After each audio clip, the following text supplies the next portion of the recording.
안녕하세요. 크리스천 영상학교 운영하는 신목사입니다. 오늘은 귀신을 경험한 사건 그 세 번째 이야기라는 제목으로 한번 생각해 보겠습니다.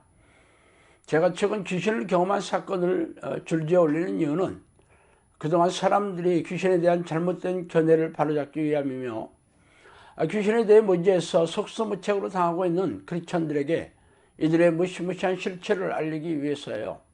그동안 저는 수백 명이 넘는 귀신이 잠복한 사람들에게서 귀신을 쫓아내고 귀신들이 일으킨 정신질환과 고질병을 치유하는 사역을 하고 있어요. 지금도 영상학교에는 귀신들이 잠복해서 정신질환과 고질병, 장애, 갖가지 삶의 불행에 빠진 사람들이 문을 두드리고 있습니다. 물론 거의 대부분의 사람들은 제 주장을 믿지 못할 것이에요. 그 이유는 이성적이고 합리적이며 과학적으로 증명이 되지 않는 사실을 받아들이는 게 쉽지 않기 때문이죠. 물론 저도 영적 세계나 영적 존재에 대해 무지한 크리스천들에게 이 사실을 알리는 목적도 있지만 삶의 불행에 빠져 고통당하고 있는 하나님의 백성에게 행복과 기쁨을 되찾을 수 있는 기회를 드리고 싶기 때문이기도 해요. 오늘은 제가 충주에서 영성학교를 시작하기 전에 성령께서 3년 동안 귀신을 쫓아내던 훈련을 시킬 때 기이한 사건에 대해 말씀드릴게요. 그러니까 이 사건은 벌써 8, 9년 전의 이야기예요. 당시 성령께서는 매일처럼 저희 부부에게 말씀해 주고 계시던 시절이었어요. 그러던 어느 날 저희 지인 중에 정신분열 증세가 있다는 소식이 들렸어요. 평소에 말짱한 사람이었는데 갑자기 제정신이 아니라는 거 있죠. 말하자면 미친 사람의 행동을 하기 시작했어요. 아파트 베란다에서 집기를 집어던지고 심지어는 애완용 토끼를 집어던지는 끔찍한 일도 벌였어요. 그 애완용 토끼는 그 지인의 딸이 아주 동생처럼 아끼며 기르고 있었는데 말이죠. 평소에 이 지인의 성품으로 보면 절대로 하지 않을 행동이었죠. 그뿐만이 아니었어요. 하루 종일 횡설수설하면서 알아듣지 못하는 말을 하면서 동네를 돌아다니고 있죠. 심지어 택시를 타고 가다가 달리는 차 안에서 문을 열고 뛰어내리려고 해서 택시 운전사가 기겁을 하는 사건도 발생했어요.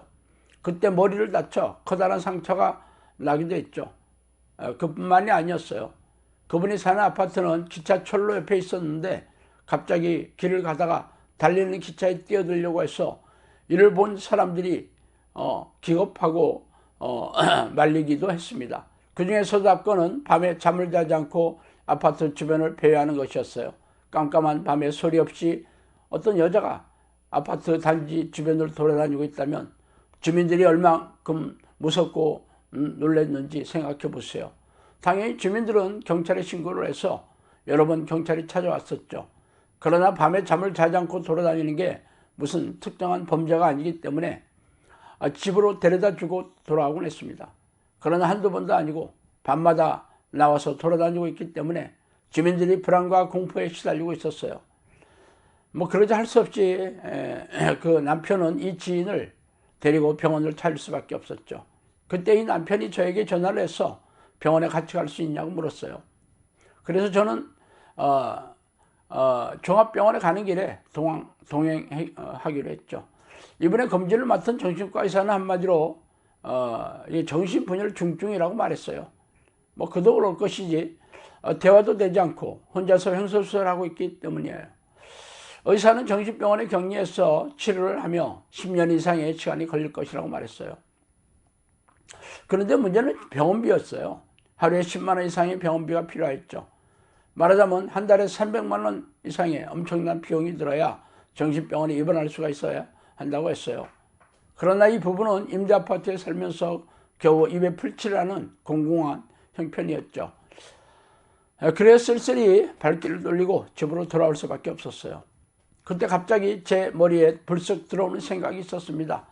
이 지인이 말하는 내용이었어요. 이 지인은 황당한 이야기를 줄줄이 늘어놓고 있어서 무엇을 말하는지 알 수는 없었지만 어떤 스토리를 가지고 말하는 것은 분명했어요.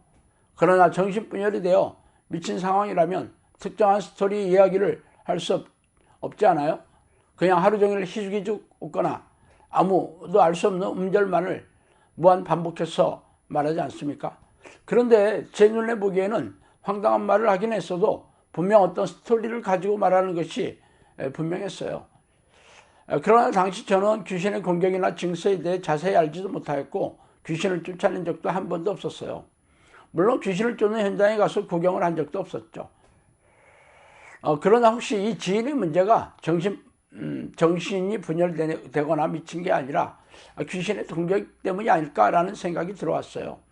그래서 저는 지인의 남편에게 제가 우리 아파트로 데리고 와서 기도해도 되겠느냐고 했더니 뭐 특별한 방법이 없었던 터라 흔쾌히 수락해 주었어요.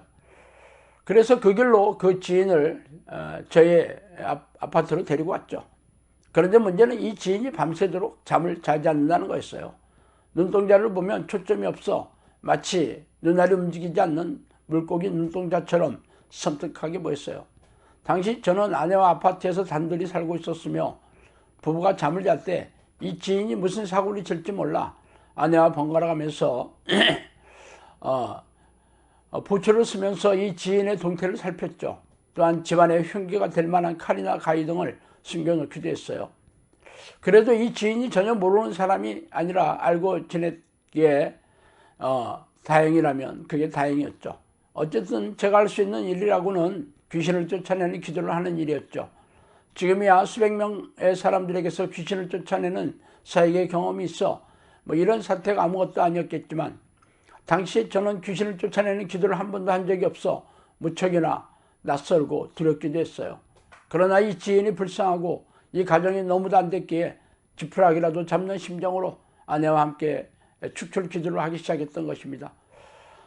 기도를 시작하면 몸부림을 치기 때문에 아내와 꽉 잡고 기도했던 기억이 나네요. 또한 기도를 시작하면 이 지인은 그동안 자신에게 비난하고 욕하고 학대했던 식구들이나 친척들에게 욕을 해대고 소리를 질러대곤 했어요. 참으로 기이한 일이었죠. 평소에는 아무 말도 하지 않거나 횡설수설하다가 귀신을 쫓는 기도를 하면 갑자기 주변 사람이나 가족을 향해 욕을 하고 비난을 하는 게 참 기이했어요. 그렇게 저희 부부는 하루에도 몇 번씩 이 지인을 붙잡고 축출 기도를 했습니다. 그러던 이틀이 지나 아침이 되었는데 자고 일어나 보니 이 지인이 정상적으로 돌아와 있더라고요. 그래서 우리 부부는 너무도 놀랐어요. 이 지인도 우리 부부에게 왜 자신이 여기에 와 있느냐고 되묻더라고요. 참으로 기가 막힌 일이었죠. 그래서 저는 어떻게 된 거냐고 물어보았더니 어떤 영이 자신의 하나님이라고 말하면서 자신이 시키는 대로 하면 축복을 주고 잘 살게 해주겠다고 해서 그 영이 시키는 대로 했다는 것이에요. 말하자면 귀신이 머리를 장악하고 속여서 생각을 넣어주는 대로 행동을 한 것입니다. 이 사건이 제가 처음으로 귀신을 쫓아낸 사건이었어요. 그 뒤로도 귀신이 자꾸 그 지인에게 들어오려고 해서 제 부부가 열흘 가까이 이 집을 방문해서 기도해 주곤 했습니다. 그때 지인은 귀신이 환상으로 보이는데 기이한 빛처럼 보인다고 말한 것이 특별히 기억이 나네요. 오래전 일이었지만 제가 처음으로 귀신을 쫓아내었기에 지금도 특별히 기억나는 사건입니다. 자, 오늘은 여기까지 하겠습니다. 감사합니다.